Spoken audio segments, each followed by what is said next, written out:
सर्वसामान्यांचा बुलंद आवाज. बीजी 24 तास. हे काम नव्हे, जबाबदारी आमची.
आजचा दिवस पोटे साहेब आपल्यासाठी आनंदाचा दिवस आहे। आज आपल्या पक्षामध्ये खालापूर तालुक्यातील शिंदे गटाचे प्रवक्ते निर्भीड पत्रकार ॲडव्होकेट अमोलजी पाटील साहेब आपल्यात प्रवेश करणार आहेत, त्यांचं मी मनापासून स्वागत करतो। त्याचप्रमाणे माझ्या कशेल गावातील सर्व माझे युवक मित्र आज शिंदे गटामधून राष्ट्रवादी काँग्रेस पार्टीमध्ये प्रवेश करणार, त्यांचंही मनापासून स्वागत करतो। त्यामध्ये सावरगाव मधील सागर नाव घेतो ना, घेऊ नको परत, सागर ठाकरे आपल्यामध्ये प्रवेश करणार आहे, त्याचे मी मनापासून स्वागत करतो। वंडेवाडीतील माझे प्रमुख कार्यकर्ते आज राष्ट्रवादी काँग्रेस पार्टीमध्ये प्रवेश करतात, त्यांचंही मनापासून स्वागत करतो। आणि ताडवाडीच्या महिला भगिनी आज राष्ट्रवादी काँग्रेस पार्टीमध्ये प्रवेश करतात, त्यांचंही मनापासून स्वागत करतो। राजेंद्र भोईर आपल्या राष्ट्रवादी काँग्रेस पार्टीमध्ये प्रवेश करतो, त्याचंही आज स्वागत करतो। नेरूर मधून शैलेशजी सोनवणे आपल्यामध्ये राष्ट्रवादी काँग्रेस पार्टीमध्ये प्रवेश करतात, त्यांचंही मनापासून स्वागत करतो। आज उशेंनी सांगितलं 2 जुलैला जेव्हा राष्ट्रवादी काँग्रेस पार्टीची स्थापना झाली, त्या स्थापनेनंतर आपण सर्वांनी कर्जत आणि खालापूरमधील सर्व प्रमुख कार्यकर्त्यांनी आदरणीय महाराष्ट्र राज्याचे उपमुख्यमंत्री अजितदादा पवार साहेब असतील, आपले प्रदेश राष्ट्रवादी काँग्रेस पार्टीचे प्रदेशचे अध्यक्ष सुनीलजी तटकरे साहेब असतील, यांना जेव्हा आपण पाठिंबा देण्याचा सर्वांनी निर्णय घेतला, तेव्हापासून आपण जे माझ्यावर प्रेम दाखवलं, आपण जे माझ्यावर माझी जी शक्ती आहे ती द्विगुणित करण्याचं काम केलं, मी दोन्ही तालुक्यातील सर्व प्रमुख कार्यकर्त्यांचं मनापासून धन्यवाद देतो। तर आपण काम करत असताना आदरणीय अजितदादांच्या राष्ट्रवादीमध्ये जाण्याचा निर्णय घेतला, त्यामध्ये अनेक कार्यकर्त्यांनी भरतभाई सारखे प्रमुख कार्यकर्त्यांनी आपल्यामध्ये प्रवेश केला आणि खालापूर मधील आपले शरदभाई कदम असतील, दोन्ही तालुक्यामधील प्रमुख कार्यकर्त्यांनी आपल्यामध्ये प्रवेश करण्याचं काम केलं, जेणेकरून आपल्या पक्षामध्ये आपल्या पक्षाची ताकद मजबूत करण्यासाठी, आपल्या येणाऱ्या निवडणुकीला सामोरं जाण्यासाठी आपण सर्व कार्यकर्ते राष्ट्रवादी काँग्रेस पार्टीच्या माध्यमातून आपण सज्ज झालेलो आहोत। कालच आपल्या लोकसभेच्या निवडणुकीची आचारसंहिता लागलेली आहे। आपल्याला मावळची निवडणूक मला वाटतं 13 मेला घोषित झाली, त्याचप्रमाणे रायगडची आदरणीय तटकरे साहेबांची निवडणूक 7 तारखेला घोषित झालेली आहे, 7 मेला घोषित झालेली आहे। आपल्याला सर्वांना प्रथम लोकसभेच्या निवडणुकीला सामोरे जाऊन लोकसभेची निवडणूक कशी जिंकता येईल यासाठी प्रामुख्याने लक्ष देणं गरजेचं आहे। आपली सर्वांची जी इच्छा आहे ती इच्छा आपण लोकसभेनंतर नक्कीच ती सुद्धा पूर्ण करण्याचा आपण प्रयत्न करू, पण आपण सर्व प्रयत्न करत असताना भरतभाई काही सांगत असतात, आपला कार्यकर्ता मजबूत होणं गरजेचं आहे, आपल्या तालुक्यातला कार्यकर्ता सक्षम होणं गरजेचं आहे, आपल्या कार्यकर्त्याला ताकद देणं आपलं सर्वांचं कर्तव्य आहे। हे करण्यासाठी आपण प्रत्येक रविवारी एकत्र जमत असतो, प्रत्येक कार्यकर्त्याची अडीअडचणी समजून घेण्याचं काम करत असतो। भाईंचं म्हणणं बरोबर आहे, आपण प्रत्येक कार्यकर्त्याला जरी आपल्याकडून वेळ कमी मिळत असेल तरी भाई आपण या ऑफिसमध्ये बसून मी आठवड्याचे 8 दिवस या ऑफिसमध्ये सकाळी 10 वाजल्यापासून रात्री 8 वाजेपर्यंत ऑफिसमध्ये बसलेलो असतो आणि प्रत्येक कार्यकर्त्याच्या अडीअडचणी समजून घेण्याचं आपण सर्वजण काम करत असतो। त्यामध्ये काही तुमच्या 10 अडचणी असतील, काही त्यातून आपण 8 अडचणी सोडवण्याचं कामही करतो, दोन्ही अडचणी सुटत नसतील, परंतु आपल्या कार्यकर्त्याची अडीअडचणी समजून घेऊन त्याला ताकद कशी देता येईल, त्याला पाठिंबा कसा देता येईल, त्याला सपोर्ट कसं करता येईल, हे आपले सर्व राष्ट्रवादी काँग्रेस पार्टीचे सर्व पदाधिकारी आणि मी आपल्यासाठी करत असतो। आपल्याला निवडणुकीमध्ये सामोरं जात असताना आज पात्रस सारखा वार्ड आहे, पात्रस मध्ये आपल्या आज कशिलेमध्ये 30-40 पोरांचा आज प्रमुख कार्यकर्त्यांचा आपल्या राष्ट्रवादी काँग्रेस पार्टीमध्ये प्रवेश होणार आहे। अनेक विविध पक्षामधून आपल्यामध्ये राष्ट्रवादी काँग्रेस पार्टीमध्ये प्रवेश होणार आहे। अमोलजी आपल्यासारखं नेतृत्व आम्हाला आज लाभणार आहे, कारण आपण आज खालापूरमध्ये चांगलं काम करताय। तुम्ही खालापूरमध्ये आणि खोपोली शहरामध्ये शिंदे गटाची बाजू कायम आपण अशी उंच ताट करून ठेवली होती, ते आता आपण राष्ट्रवादी काँग्रेस पार्टीच्या बाबतीत कराल असं मला आत्मविश्वास आहे. मला आपलं काम करण्याची पद्धत बघितली असेल. आपण पाटील म्हणजे अनेक वर्ष अनेक दिवस म्हणजे आम्ही मित्र आहेत. बऱ्याच वेळा आम्ही भेटत असतो, बऱ्याच वेळा आम्ही चर्चा करत असतो, परंतु मला कधी त्या गोष्टीचं यश आलं नाही. मी पोटे साहेबांना मनापासून धन्यवाद देईन. पोटे साहेबांच्या मेहनतीला यश आलं. पोटे साहेबांच्या माध्यमातून आज आमच्या पाटील साहेबांनी राष्ट्रवादी काँग्रेस पार्टीमध्ये प्रवेश करण्याचा आज निर्णय घेतलेला आहे. तर मी कायम प्रत्येक भाषणामध्ये मी सांगत असतो, राष्ट्रवादी काँग्रेस पार्टीमध्ये कोण कार्यकर्ता पण नाही आणि कोण नेता पण नाहीये. आपण सर्वच कार्यकर्ते, आपण सर्वच नेते. तर काम करत असताना आपण सर्वांनीच आजपर्यंत बघितलं असेल, जे आमची युवती अध्यक्ष असेल, आमचे युवक अध्यक्ष असेल, आमचे महिला अध्यक्ष असेल, आमचे तालुका अध्यक्ष असेल, ज्यांनी प्रत्येकाला या आपल्या ऑफिसमध्ये प्रत्येकाची वैयक्तिक केलेली आहे. खालापूरमध्ये आपण संजय भाऊ चांगल्या पद्धतीचं ऑफिस आहे. नेरूळमध्ये आपण चांगल्या पद्धतीचं ऑफिस करण्याचं काम केले. कोकणी शहरामध्ये आपण चांगल्या पद्धतीचं पक्षाचं कार्यालय करण्याचं काम केलेलं आहे. आपण परिसरामध्ये सर्व परिसरामध्ये आपल्या सर्व कार्यकर्त्यांना कुठेच अडचण येऊ नये म्हणून आपण प्रत्येक परिसरामध्ये वेगवेगळ्या पद्धतीने पक्षाचं कार्यालय करण्याचं काम केले. जेणेकरून तिथे पक्षाचे प्रमुख कार्यकर्ते बसलेले असतील, आपल्या शेवटच्या कार्यकर्त्याचं एखादं काम आणलं असेल ते काम सोडवणं कसं सोडवता येईल यासाठी आपण सर्वजण पक्षाच्या बाबतीत कार्यक्षम राहणं गरजेचं आहे. कारण आपण लोकसभेची निवडणूक आता 13 तारखेला लागलेली आहे. बाकी काय मी जास्त बोलणार नाही. विधानसभेवर बोलला गेलं तर परत लोकसभेच्या विषयावर मला अडचण तयार होईल. संध्याकाळपर्यंत लगेच फोन येईल मला. परंतु आपण या सर्व गोष्टीचा आपण अभ्यास करत असताना येणाऱ्या निवडणुकीला जो पक्ष आपल्याला आदेश देईल त्यामध्ये कुठलाही उमेदवार असेल, आपल्या 3 पक्षाची आपल्या आघाडी आहे, त्यामध्ये शिवसेना असेल, भारतीय जनता पार्टी असेल, आपली राष्ट्रवादी असेल, यासाठी लोकसभेसाठी आपण सर्वांनी प्रामाणिकपणे काम करायचं. काम करत असताना आपण त्या पक्षाला आपण ताकद देण्याचं काम करायचंय. येणारी विधानसभा असेल, येणारी जिल्हा परिषद असेल, येणाऱ्या पंचायत समिती असेल, बऱ्याच ग्रामपंचायतीच्या निवडणूक होऊ लागलेल्या आहेत. त्याला सामोरं जात असताना आपण पुढच्या काळात जो निर्णय आपला पक्षाचा तसंच खालापूर पक्षाचा जो आपण निर्णय होईल, आपल्याला पक्षाकडून जो आदेश येईल त्या आदेशाचं पालन करून त्याही निवडणुकीला आपण सामोरं जाऊ.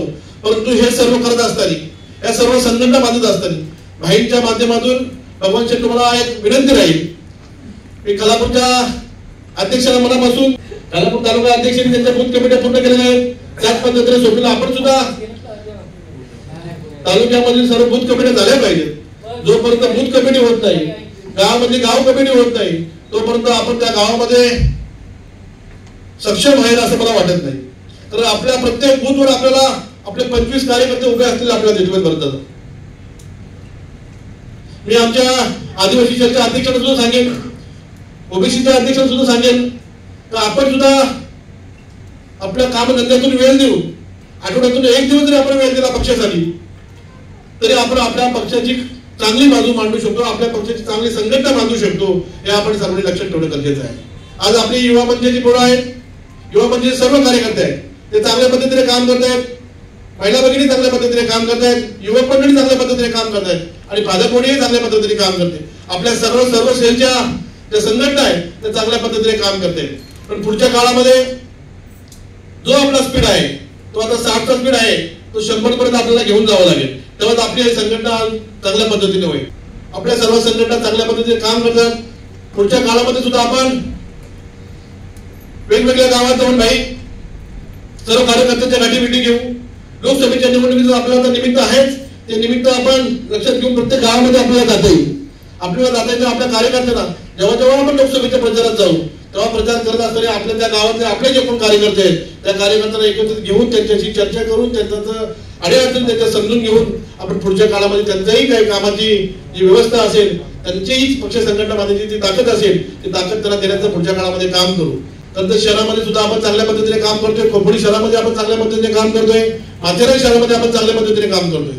या सर्व यंत्रणा जेव्हा आपण आपला स्पीड वाढवल्यानंतर जेव्हा आपण डबलनी काम करू तेव्हा आपल्याला प्रत्येक रविवारी आपल्या कार्यालयामध्ये आपला पक्षप्रवेश होतो. एकदम उत्तम पद्धतीने नियोजन असतं. प्रत्येक कार्यकर्त्याची काळजी घेतली जाते, कुठल्याही कार्यकर्त्याची हेळसांड होत नाही आणि सर्वात उत्कृष्ट पद्धतीने सर्व कार्यकर्त्यांना बसण्याच्या व्यवस्थेपासून सर्व व्यवस्था आम्ही चांगल्या पद्धतीने करतो. हे आमचं राष्ट्रवादी काँग्रेस पार्टीचं नियोजनाचं समीकरण आहे. आपण बघितलं असेल खालापूरमध्ये झालेला तुमच्या हळदी कुंकवाचा कार्यक्रम बघितला असेल. कर्जतमध्ये आपण सोमनाई मातेच्या उत्सवानिमित्त झालेला हळदी कुंकवाचा उत्सवाचा कार्यक्रम बघितला असेल. अनेक महिला कार्यक्रमाला होत्या. सर्व माझ्या महिला भगिनींना मान सन्मान देण्याचं काम केलं. त्यांना आपण एक भाऊबीज भेट देण्याचं काम केलं. परंतु कुठल्याही माझ्या महिला भगिनींना तिथं अडचण निर्माण झाली असेल किंवा कुठला त्रास झाला असेल असं मला वाटत नाही. कारण मगाशी सांगितलं तर आपण काम करत असताना सुद्धा भाऊंना ताकद दिली पाहिजे. मी तर म्हणेन आपण जेव्हा एवढी ताकद देत आहे म्हणून आपला पक्ष इतका मोठा आहे. मी एकटा काहीच करत नाही. मी अशा पद्धतीने आपल्या राष्ट्रवादी काँग्रेसमध्ये चालणार नाही. कारण आपण आदरणीय अजितदादांचे सर्व कार्यकर्ते, आदरणीय तटकरे साहेबांचे कार्यकर्ते आहेत. आपल्याला आदरणीय पुढच्या काळामध्ये आदरणीय अजितदादा असतील, आदरणीय तटकरे साहेब असतील, यांना आपल्याला अजून उच्च पदावर पाहायचं आहे. पुढच्या काळामध्ये लोकसभेच्या निवडणुकीसाठी आपण पुन्हा एकदा सांगतो, सर्वांनी चांगल्या पद्धतीने काम करायचं आहे. आज आपल्या पक्षामध्ये अनेक कार्यकर्ते प्रवेश करणार आहेत. त्यांना मी आपल्या पक्षामध्ये मनापासून त्यांचं स्वागत करीन. पुढच्या काळामध्ये त्यांच्या प्रत्येक सुखात दुःखात, त्यांच्या अडचणीच्या काळात त्यांच्या छोट्या भावासारखा, मोठ्या भावासारखा तुमच्या बरोबर उभा असेल, इतका शब्द देऊन थांबतो. जय हिंद, जय राष्ट्रवादी.